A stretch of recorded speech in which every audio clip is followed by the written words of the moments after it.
Lebih dari 150 pelanggaran ditemukan Bawaslu Provinsi Jawa Timur, baik pelanggaran administratif maupun pidana. Pengawasan dan tindakan tegas bagi pelanggar akan terus dilakukan hingga pemilu usai.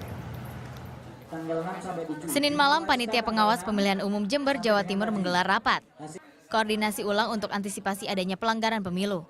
Sekaligus menyikapi adanya laporan maraknya politik uang yang diduga dilakukan oleh para calon anggota legislatif. Sesuai Undang-Undang Nomor 8 Tahun 2012 tentang Pemilu, politik uang merupakan tindak pidana dengan ancaman 2 tahun penjara.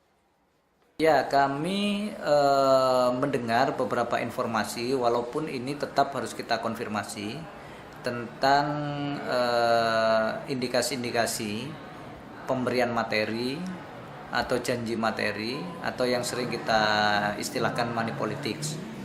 Nah, ini juga yang menjadi fokus dan konsentrasi kita di masa tenang. Hingga Senin sore, Bawaslu Provinsi Jawa Timur telah menemukan 162 pelanggaran dalam pemilu kali ini.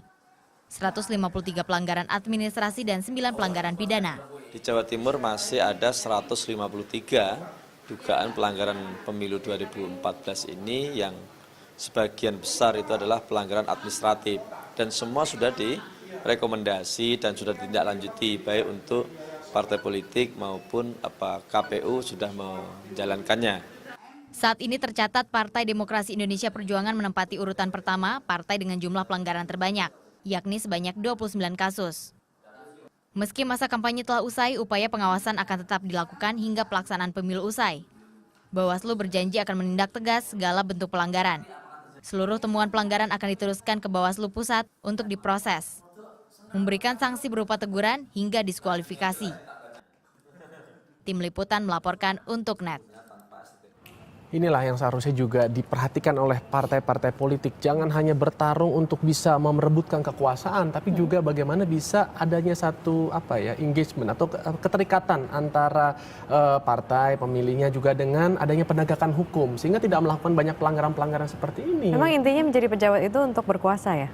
Nah, sepertinya itu kalau udah bicara politik berkuasa adalah seni untuk mencapai kekuasaan. Tapi gitu untuk berkuasa atau melayani? Kenyataannya memang sulit, Mar, mencari figur-figur yang benar-benar tulus mau melayani gitu. Sulit, besok loh, kita udah milih besok loh. Makanya saya sampai sekarang masih bingung. Saya sepertinya mungkin akan memilihnya masih ke partainya gitu. Saya belum menemukan ada figur ataupun calon anggota legislatif ini yang benar-benar sesuai di hati. Kan udah ada app-nya kemarin. Iya orang sih. baik nama app-nya.